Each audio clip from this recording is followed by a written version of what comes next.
maintenant. Si vous n'avez pas de questions, donc je vais revenir sur quelques concepts concernant le chapitre 3. Vous m'arrêtez si vous avez des questions. Sinon, ça prendra entre 10 et 15 minutes. Je vais mettre l'accent sur des points très très importants.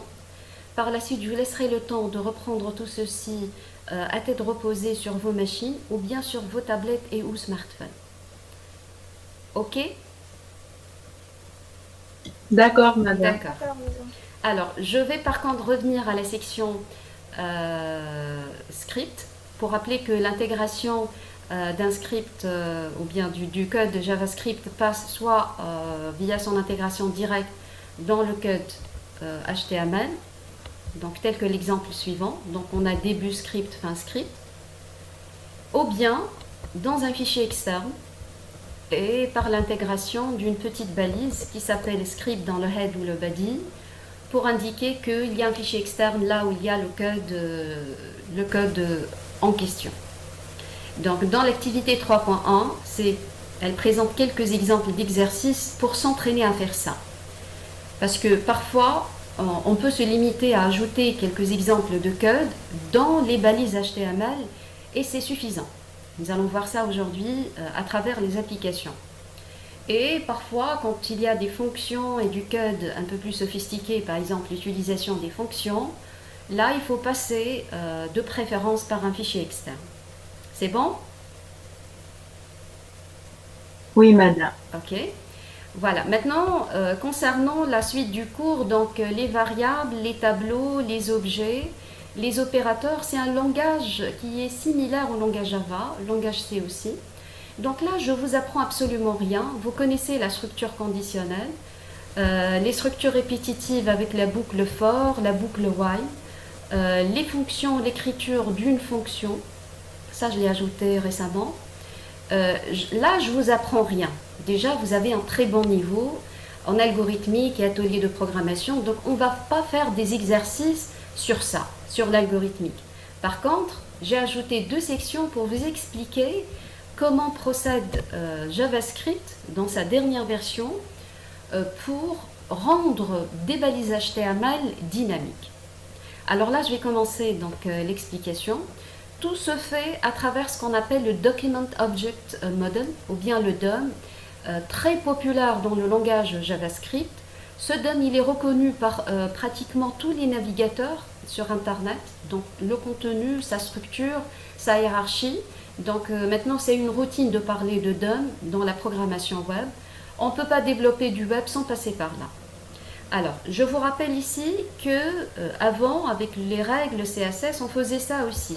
C'est-à-dire, on commence par assimiler la hiérarchie du document HTML et par la suite, on va utiliser les sélecteurs et des combinaisons de sélecteurs pour mettre en forme notre document HTML. C'était ça la technique utilisée pour la mise en forme. Maintenant, avec le JavaScript, c'est pratiquement la même chose. On va se baser sur des sélecteurs et on va respecter cette hiérarchie pour rendre le document ou le contenu des balises dynamique selon un raisonnement qui nous semble logique. Est-ce que c'est bon jusque-là? Oui, madame. Oui. Alors, c'est ce que j'appelle la technique. D'accord? Alors, le code JavaScript via les API, il est disponible sur Internet. Je vais vous donner les références. Donc, il y a la dernière version de JavaScript. Vous pouvez y accéder au code. Mais la technique, ça, c'est ce qu'il faut comprendre, bien assimiler, avant d'aller jouer sur le code et créer des programmes avancés. Donc là, pour le moment, il faut comprendre. Je dois tout d'abord assimiler qu'est-ce qu'une architecture d'un document HTML. Si c'est bon, je peux dire que j'ai acquis un niveau, plus ou moins 2, un niveau avancé dans la programmation. Parce que j'ai la technique, comment mettre en forme via les sélecteurs, et maintenant, comment rendre dynamique via le JavaScript. Voilà, ceci c'est le premier point parce que je vais utiliser donc des noms de sélecteurs ou bien des noms de balises durant l'explication de mes applications. Alors, autre chose, et que je considère très important pour l'explication de la suite, voilà, ça je l'ai ajouté dans le chapitre, je vais vous publier la nouvelle version.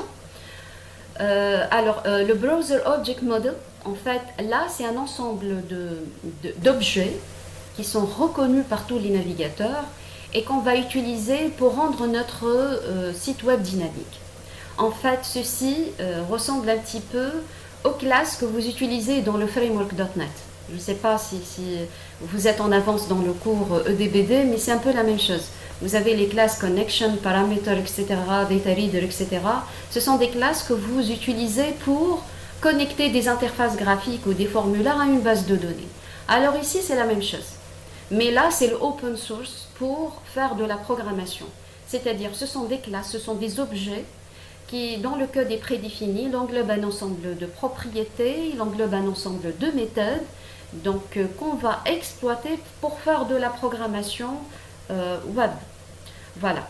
Dans le cours et pour l'examen, d'une manière générale aussi, les objets les plus utilisés dans la programmation web, c'est l'objet window qu'on va voir maintenant dans quelques applications et l'objet document sur lequel on va se concentrer pour le niveau avancé, donc le chapitre 4. Ça va être un ensemble d'exercices pour avancer, des exercices plus ou moins typiques, les fonctionnalités qui se répètent dans presque tous les sites sur le web. Aujourd'hui, je vais vous présenter quelques méthodes de l'objet window et je vais vous montrer aussi quelques événements qu'on peut exploiter pour faire du JavaScript. Est-ce que c'est bon jusque-là? Est-ce que vous avez des questions? Oui. Des classes هذوما موجودين معناها في جافا سكريبت Oui. Alors, je vous rappelle que le JavaScript est un langage permettant de programmer sur le côté client. C'est-à-dire que ces objets sont reconnus par tous les navigateurs. Alors, qu'est-ce que ça veut dire un langage local, c'est-à-dire client? C'est-à-dire il est exécuté par un moteur JavaScript intégré dans le navigateur, par exemple Google Chrome. Donc Google Chrome connaît ces classes et ces différents objets, il les connaît très bien. Vous avez saisi? Oui, madame. Oui, d'accord. Ok, voilà, ceci est dit, donc Windows et Documents. Alors, dans le chapitre, on va se limiter à quelques méthodes de l'objet Windows, mais c'est les méthodes les plus utilisées, vous allez voir. Et je vais vous donner ici un lien vers toutes les autres méthodes. Donc l'objectif du cours, c'est pas vous donner tout le code, c'est loin d'être ça. L'objectif du cours, c'est de vous expliquer comment on procède, comment se fait le codage. Et par la suite, en lisant la référence, vous devez être dans la capacité de faire la même chose. C'est-à-dire, c'est quoi la technique, madame? Comment je fais les choses? Et par la suite, je peux tout seul explorer le restant du code et faire autant de programmes que je souhaite. Donc, on va voir la méthode alerte, prompt et confirm. Concernant les événements, déjà avec la programmation événementielle l'année dernière, vous connaissez click, load, donc vous connaissez qu'est-ce que ça veut dire événement dans la programmation, donc je ne vais pas revenir sur ce concept. Est-ce que c'est bon jusque-là? Oui, madame. Oui, vous m'arrêtez si vous avez des questions. Sinon, voilà, c'est l'intro pour faire quelques applications maintenant. Je vais visiter ça. Je reprends. C'est quelques exemples de méthodes, mais le restant... Oui. Les événements, des méthodes في classe document.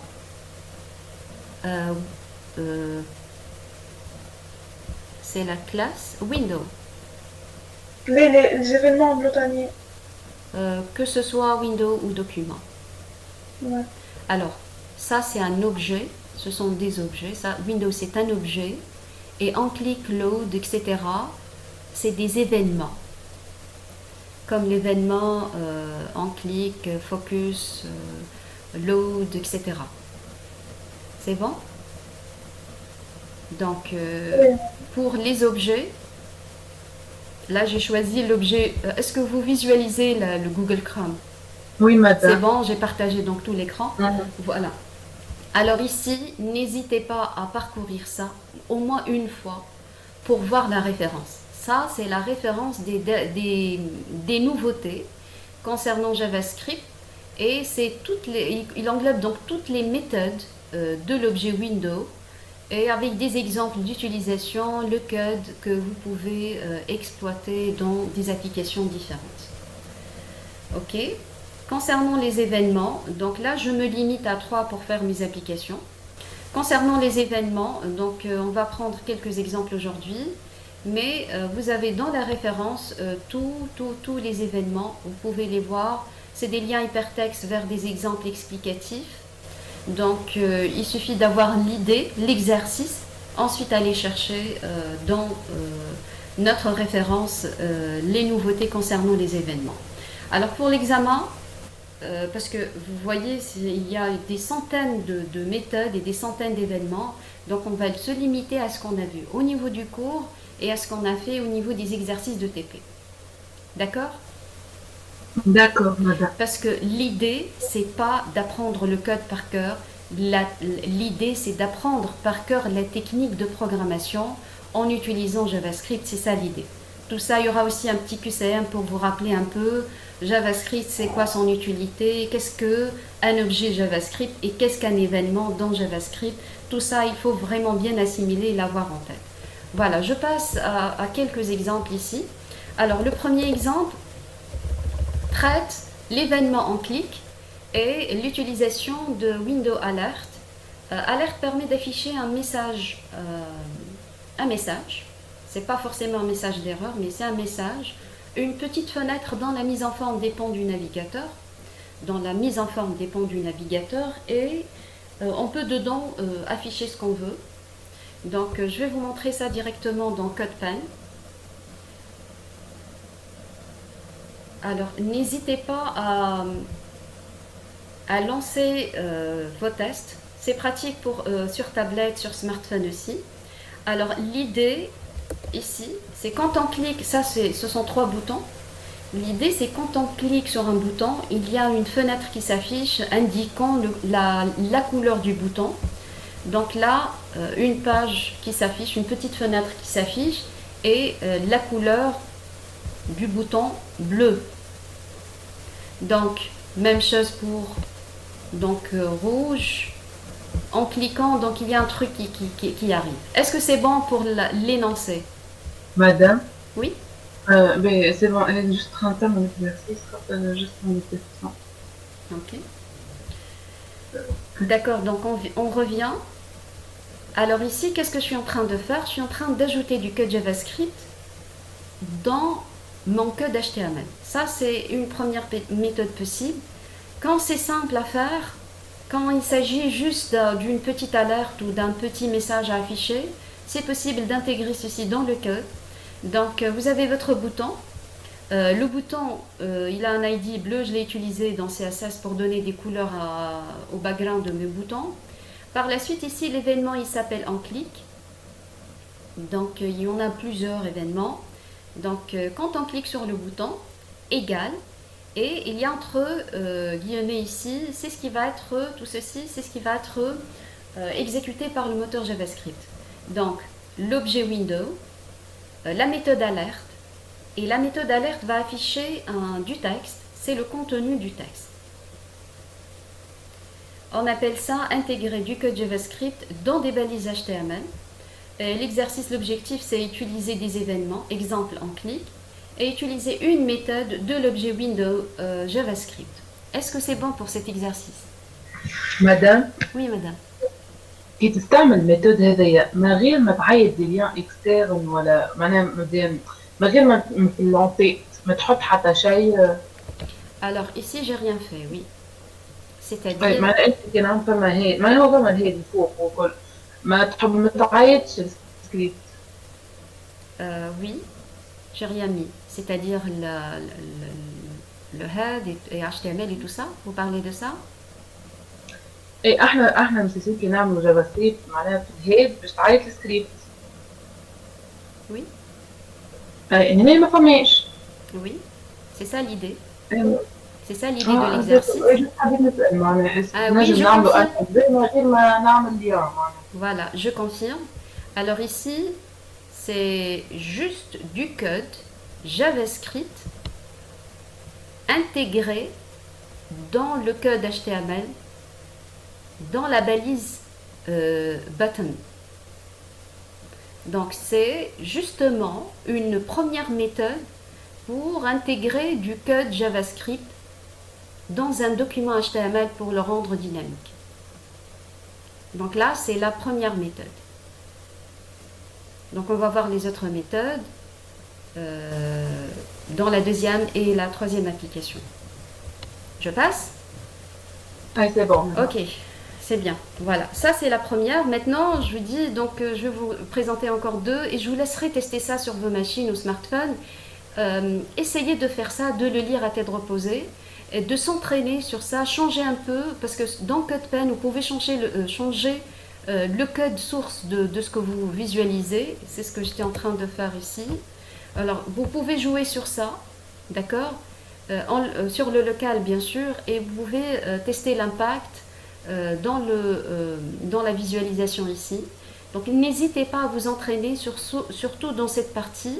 Il faut beaucoup de souplesse avant de passer aux applications ayant un niveau plus avancé. Voilà, je reviens, je passe à l'application donc 3.1, je passe à 3.2. Et l'idée ici, en fait, c'est utiliser l'événement load ou chargement avec une autre méthode ici de l'objet window qui s'appelle prompt. Et l'exercice nous dit quand votre page, donc donc j'explique ça directement dans l'exercice. Alors, une visualisation dans CodePen. Vous avez un ensemble de boutons ayant des couleurs différentes. On vous dit par exemple, il y a combien de couleurs noires dans ces boutons. Si vous dites 1, il vous dit OK, c'est correct. Si vous donnez une valeur différente de 1, ça peut être une valeur numérique ou autre. Donc il va dire incorrect. Voilà. Ça, c'est l'énoncé de l'application donc 3.2. Est-ce que l'énoncé est clair? Normalement. Alors, il me demande combien de boutons et de couleurs noires. Il y en a un. Si je dis 1, il me dit OK, correct. Je clique sur OK et l'exercice est terminé. D'accord? C'est ça l'idée. Si par exemple je donne une valeur différente, donc il me dit combien de boutons et de couleurs noires. Si je dis 3, je réponds 3, ben, il affiche une alerte disant c'est incorrect. Ouais, c'est bon. C'est bon maintenant? Voilà. Là, j'ai fait la démonstration devant vous. N'hésitez pas, une fois le cours terminé, d'aller tester ça par vous-même. Et ensuite, de refaire ou de tester un petit peu le code, le modifier et jouer sur ça un petit peu pour se familiariser avec tout ça. Alors, l'idée maintenant, c'est une autre solution. Vous voyez le code ici. Au lieu d'utiliser un fichier externe, on a ajouté à la fin du body ou à la fin du head, non pas un lien vers un fichier externe, mais plutôt une balise. Voilà, une balise qui s'appelle script. Et dans la balise script, je vais intégrer du code JavaScript. Donc je reviens à mon fichier PDF parce que c'est plus clair ici.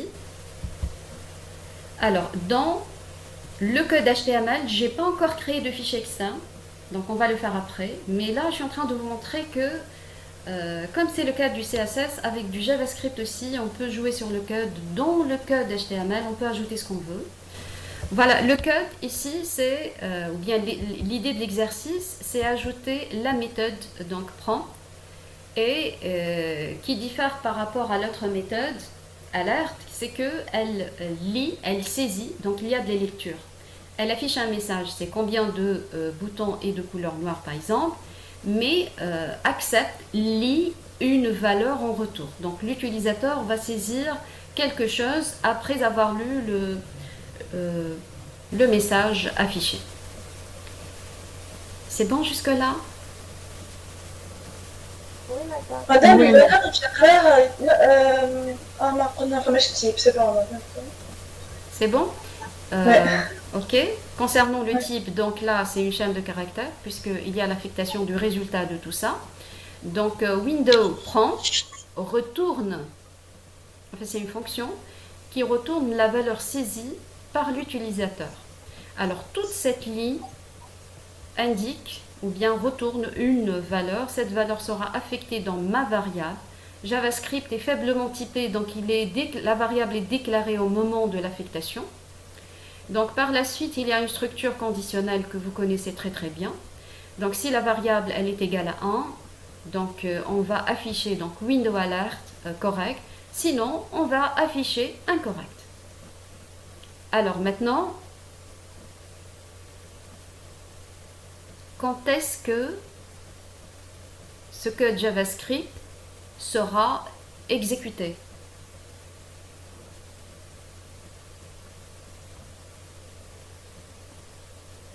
dès que اللي كتبته في البوتون كتبت en clic window alert. Oui, quand est-ce qu'il sera exécuté? Alors l'idée ici, c'est que j'ai intégré un script, c'est une balise, hein, dans laquelle il y a du code. Je l'ai intégré à la fin du code HTML. Et je n'ai pas précisé le moment. Donc, le lecteur, le navigateur va lire le fichier en profondeur. Il va définir les balises, leur mise en forme, et après il trouvera une balise qui s'appelle script. Une fois il a trouvé, donc il va exécuter son contenu. Donc d'après vous, c'est quoi l'événement pour lancer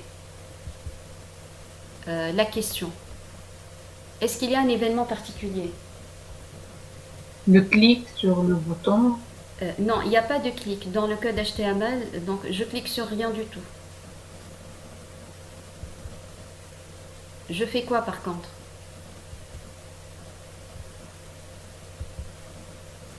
Quand est-ce qu'il se déclenche ce code?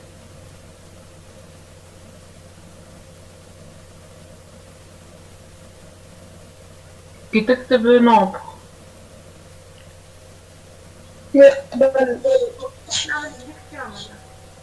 أول ما تحل الباج. Voilà, أول ما تتحل الباج. Ça c'est en arabe.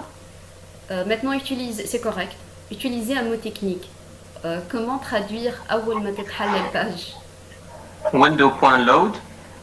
Voilà, vous avez répondu avec un langage très technique maintenant. C'est load. Load en français, c'est-à-dire charger. Voilà. Donc, au moment de chargement de la page, il va exécuter ce code. Donc là, je me suis attardée exprès parce que j'aimerais bien vous rappeler que la lecture du code se fait en profondeur. Je n'ai pas rappelé d'y faire asynchrone. Donc là, on va lire tout ça. S'il y a des balises, donc plutôt des règles CSS, on va les exécuter. Et en dernier, on va trouver une balise script. Dedans, il y a du code JavaScript. Donc, on va directement l'exécuter. Et c'est l'équivalent de dire, lors du chargement de la page, exécuter ce code et afficher ce message ou bien cette alerte pour demander à l'utilisateur combien de couleurs il y a, etc. Est-ce que c'est bon? مدام ما فهمتش معناها كان تحبوه معناها تصيروا l'exécution تاعو هذاك سكريبت معناها dès qu'on charge الباج نتاعها نكتبوا شويه. Non, dès que je charge la page, là parce que je suis en mode création, en mode codage, donc moi je fais l'exécution, mais dès que je charge la page, là je suis en train de modifier le code. Quand je modifie le code, il met à jour, donc il recharge la page. Donc dès qu'il recharge la page, c'est l'événement load qui est exécuté, et bon, l'événement il est interprété, et on voit la petite alerte qui s'affiche. Donc, autrement dit, la balise script englobe du code JavaScript qui sera exécuté lors du chargement de la page, puisqu'il a été inséré dans une balise qui sera lue à la fin du code HTML. Donc, l'interpréteur va lire le code HTML et à la fin, il trouvera une balise script. Donc, une fois il a chargé toutes les balises, il va aussi exécuter le contenu de script. C'est bon? Oui, madame. Un petit peu? شوية. شوي مادام ما فهمتش جوست مادام تو احنا قلنا الكود هذاك يتعمل ديكونشارج الباج نتاعنا. وي نقصد نكتبوا شاني في الكود احنا شو نقول معناها اوتوماتيكمون واحد يعملها. alors c'est justement ça vous avez le choix on va voir dans l'application 3 que nous-mêmes on va désigner où exécuter tout ça parce que c'est à vous de décider c'est l'événement en clic ou bien c'est l'événement load. Donc là, c'est l'événement load automatiquement. Donc par défaut, il va lire le script et il va l'exécuter. Si jamais, madame, je veux qu'il s'exécute suite à un événement clic ou bien suite au chargement d'une image ou bien d'un bouton particulier, alors vous allez copier tout ça ou bien utiliser une fonction qui sera déclenché dès que un nœud ou bien une balise HTML est chargée. Je vais vous expliquer ceci justement dans l'application 3. Voilà, donc je reprends un petit peu. L'objectif de l'exercice ou de l'application 3.2, c'est de comprendre l'événement load. Load, vous pouvez le programmer vous-même par vos propres moyens en indiquant qu'est-ce qui se charge et quel événement programmer, ou bien par défaut, comme le cas de l'application 3.2, c'est-à-dire à la fin du script, à la fin plutôt du code HTML, il y a une balise script qui sera exécutée automatiquement. C'est l'équivalent de dire l'événement load est équivalent à l'exécution de ce code JavaScript. Voilà, prompt, c'est une méthode qui permet d'afficher une alerte et lire en retour une valeur que l'utilisateur va saisir. Donc, je vais expliquer maintenant dans un niveau un peu plus avancé,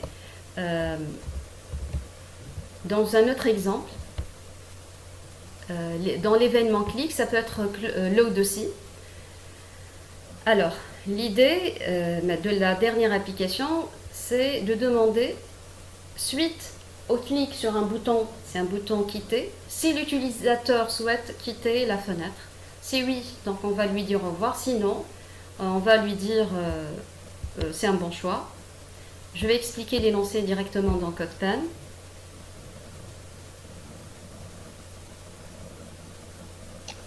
معناها مدام هذه combinaison ما بين les deux instructions اللي عملناهم قبل. Oui, c'est un peu l'application 1 et 2, mais on va nous-mêmes déclencher l'événement. Et on va le déclencher dans un bouton particulier. C'est celui-là.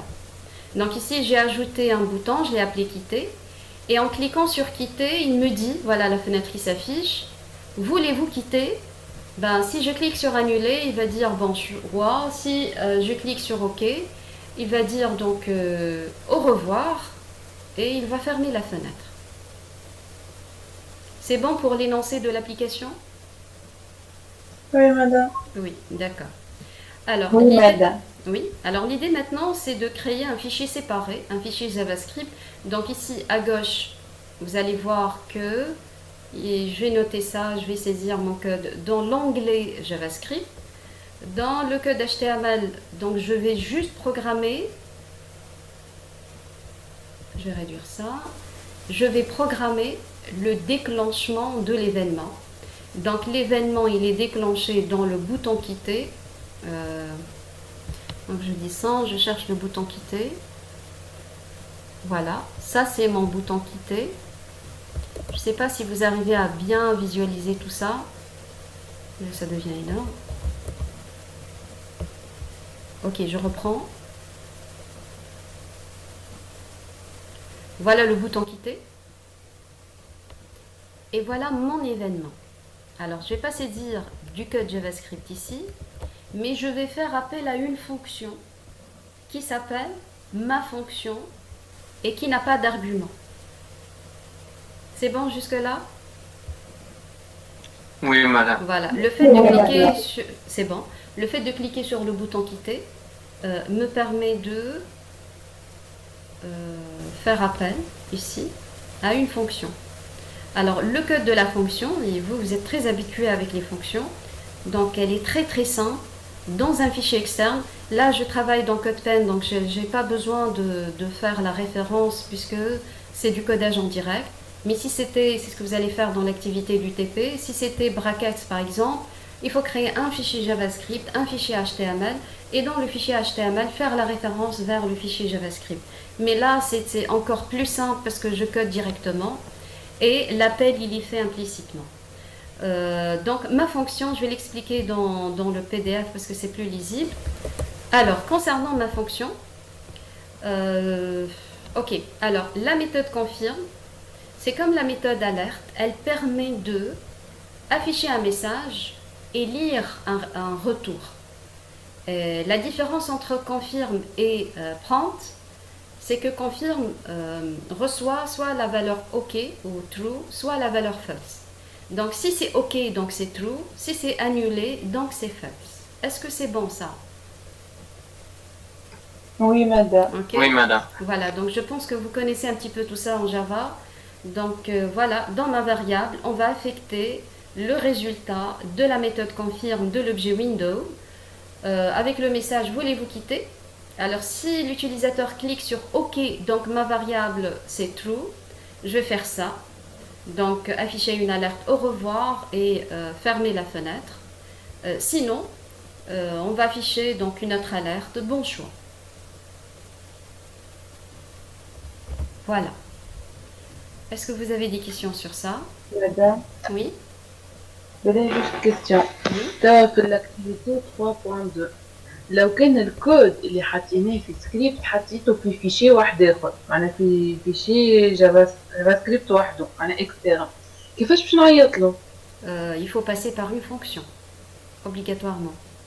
اي انا باش نحطه في فونكسيون باغ اكزومبل باش نحطه في دوسي معناها في واحد اخر جافا سكريبت في فونكسيون. انا الفونكسيون هذيك نعيط لها لازم نعمل لود ايجال oui, ce sera oui, tu as tout à fait raison. Ce sera l'événement au lieu de l'événement, par exemple ici. Voilà. Alors dans le bouton, supposons que c'est le bouton souhaité. Alors ici, load égale le nom de la fonction dans laquelle vous avez mis ce code.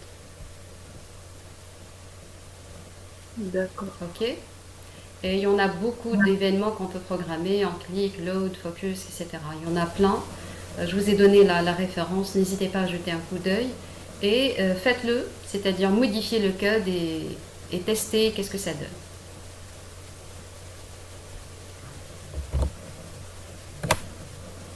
Alors, est-ce que vous avez d'autres questions?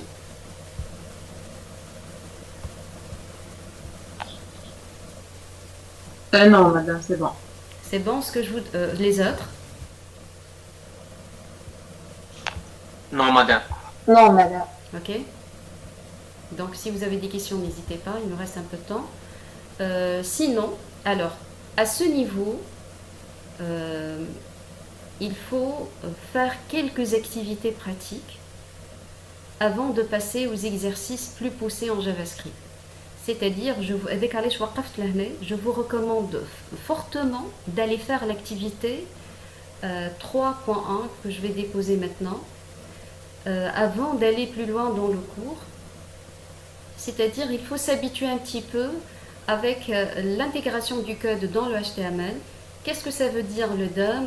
La notion de balises, comment les exploiter. Alors, les objets de JavaScript, aujourd'hui on a vu l'objet Windows, c'est un objet qui englobe énormément des centaines de méthodes qu'on peut explorer, donc il faut jeter un coup d'œil dans notre référence. Il faut avoir une idée sur tout ça, se familiariser avec tout ça, avant de passer aux exercices plus poussés dans des sites qui sont préfabriqués. Là, on va modifier ou bien ajouter des fonctionnalités avancées. Est-ce que vous avez compris l'idée? Oui, madame. Voilà. Les autres? Oui, madame. Ok. Donc, je vous laisse le soin de revoir tout ça. Je vais publier maintenant sur la plateforme. Je vais ajouter le chapitre là où il y a les nouvelles applications. Vous avez aussi dans CodePen tous ces exercices. n'hésitez pas à aller manipuler tout ceci sur votre smartphone ou PC, de changer le code, de voir qu'est-ce que ça donne dans l'aperçu et de jouer un petit peu sur ça. C'est bon? Oui, madame. Oui, madame. Alors je vais noter concernant le QCM, on a dit le mot de passe. madame, le 4-0. mot de passe ou l'activité 2.2 juste نحطوا الخدمة نتاعنا. Ok. L'activité 2.2, donc je vais ajouter un espace de dépôt ici. D'accord, je vais faire maintenant. Ok, d'accord, je vais le faire. Je vais faire maintenant tout de suite. Madame, Oui, الفيشي CSS اللي خدمناه معناها في l'activité 2 هذيك oui. معناها باش نابليكيوها على لي باج الكل ولا جوست باج اندكس نتاعك؟ Toutes les pages, bien sûr. Ouais. Mais il faut faire très attention au nom des sélecteurs, c'est tout. C'est-à-dire que vous utilisez les mêmes noms de sélecteurs. Vous avez compris? Ouais. C'est-à-dire si j'ai d'autres pages, expérience, études, contacts, et qu'il y a du contenu, puisque vous allez développer le contenu, donc dans les balises, utilisez les mêmes noms de balises, les mêmes noms d'identifiants s'il y en a, de sélecteurs plutôt s'il y en a. D'accord. Donc la réponse est oui, c'est normalement le même fichier CSS pour tout le site. Ouais. D'autres questions?